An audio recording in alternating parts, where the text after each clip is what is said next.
Morning everybody, I'm Dr. Nitin Doshi, Professor in Neurology with teaching experience of 25 years, working as consultant neurosurgeon in Panvel for more than 30 years. Today we will discuss the topic RE-TUR. RE-TURBT is also known as repeat TUR or redo TUR, but in reality it is restage TUR. This restage TUR is called as restage TUR. This is because specimen of this second TURBT is used for proper staging so as to classify tumor into low risk, intermediate risk or high risk for recurrence and progression of disease. Studies have shown that 50 to 70% of all TCCs are non-muscle invasive bladder cancer at time of presentation. Of the total non-muscle invasive bladder cancers, about 50 to 70% show recurrences at least once in 5 years and 20% show progression from non-muscle invasive bladder cancer to muscle invasive bladder cancer with TURBT alone. Hence the concept of intravesical adjuvant therapy in form of intravesical chemotherapy or intravesical immunotherapy following TURBT to reduce the incidences of recurrences and or progression of disease. However, re-TURBT is actually different from repeat TUR or redo TUR, where procedure has been abandoned due to associated comorbidities or terminated due to development of certain complications. Aims or goals of restage TUR: 1. To get perfect staging of primary tumor. After second TURBT, sample thus obtained is also sent for histopathology. That is, even if there is no obvious lesion present during second TURBT, still the prerequisite in re-TUR is resection of scar resulting from previous or first TURBT. Due to this, sample size increases. Due to increase in sample size, the chance of proper staging increases, and stage is the most important prognostic factor which determines probability of recurrences as well as progression of disease, and hence prognosis of patient and survival of patient.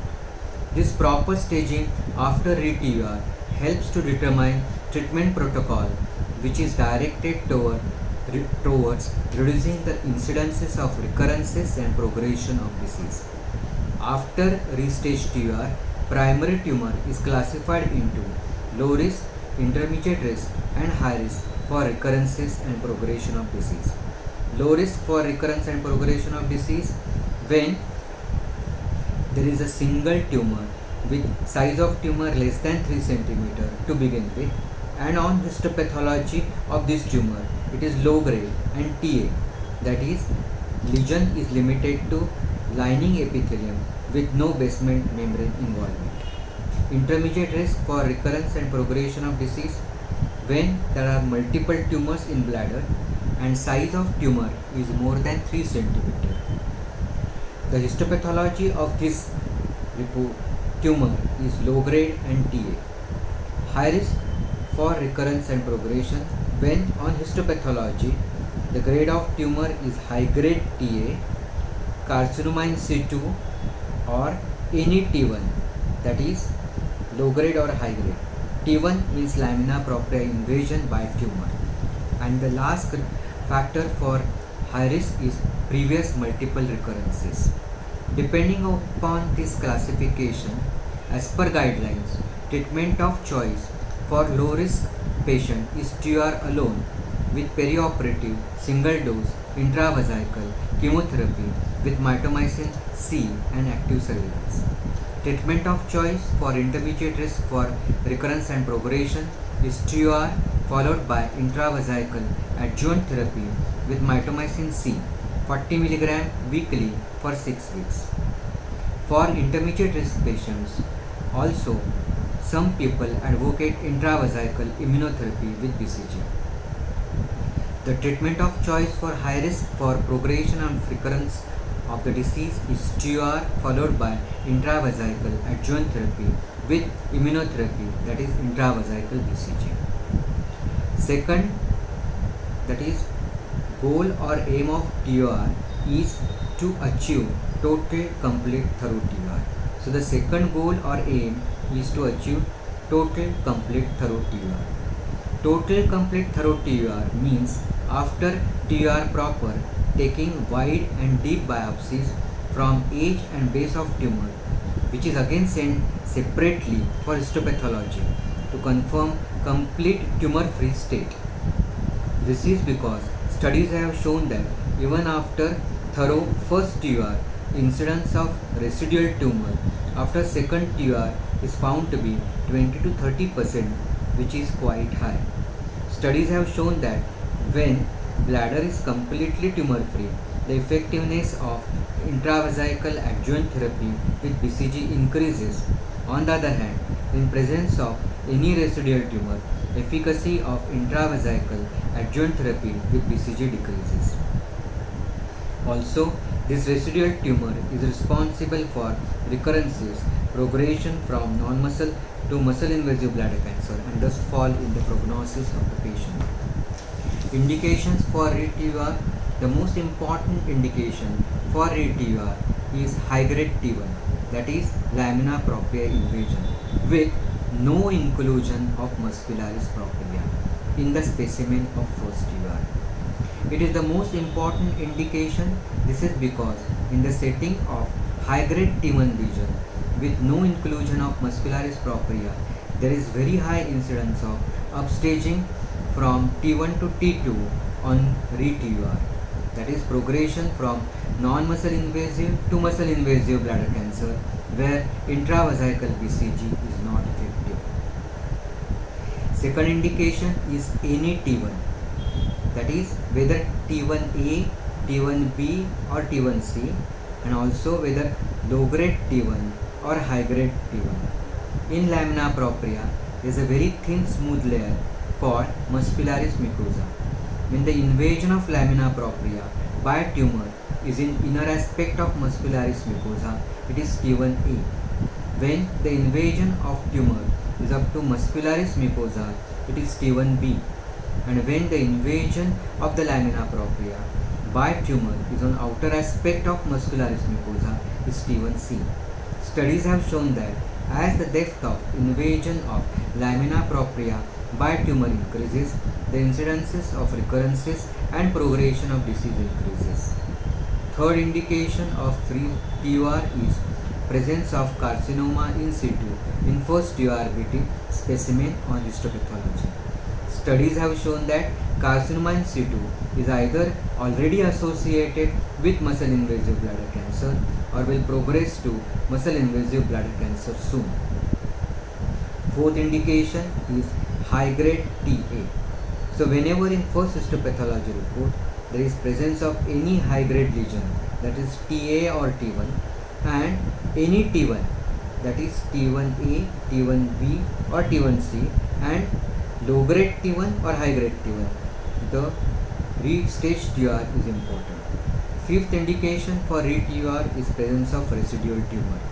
Risk factors for residual tumor are tumor to begin with if it is more than 3 cm, second multifocal tumor, third associated with carcinoma in situ, fourth when first TURBT is done in presence of gross hematuria, fifth when grossly trabeculated bladder, sixth when termination of procedure is due to presence of certain comorbidities or due to development of certain complications, and seventh limitation of white light cystoscopy. Though white light cystoscopy is the cornerstone for diagnosis of carcinoma bladder, is associated with failure to detect and failure to resect bladder tumor completely, causing TUR failure.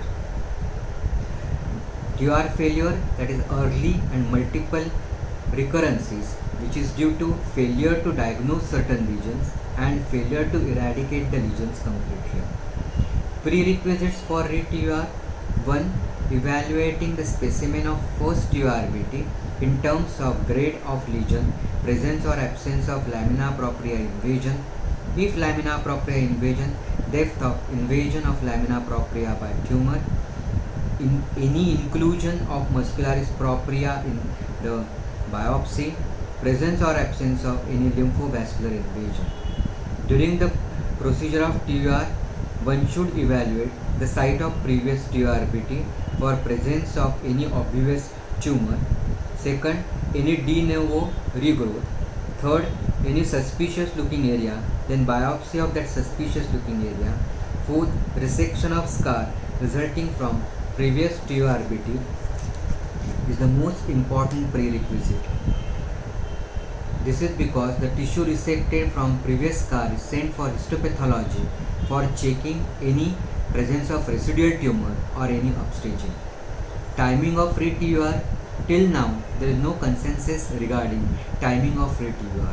At present, as per guidelines, 2 weeks to 6 weeks after prior TURBT is considered ideal.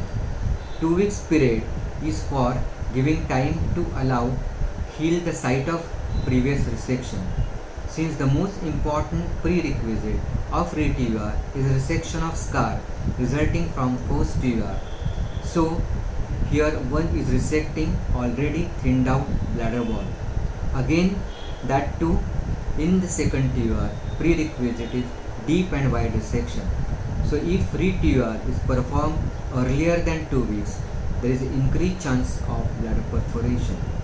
When initial TURBT is performed is wide and deep, and that too for a very large bladder tumor, then re-TUR is performed 4 to 6 weeks following first TUR. This is because during the first TUR the area of resection is quite large, so time required for healing of this large area is longer. However, if re-TUR is performed after more than 6 weeks, then there is chance of progression of disease in this long waiting period. During the waiting period after first TUR, that is after first TUR but waiting for second TUR, if there is any residual tumor, then there will be persistent hematuria, persistent storage voiding symptoms, and even progression of disease. Advantages of restage TUR or re-TUR: it gives opportunity to look for residual tumor. Second, it gives opportunity to look for any missed lesion, particularly carcinoma in situ. Third, it allows proper staging of primary tumor, so one can follow better treatment protocol which help to prevent progression and recurrences of disease. Disadvantage: the prerequisite of re-TUR is resection of scar resulting from previous TUR, that too wide and deep resection, so risk of bladder perforation. Thank you very much.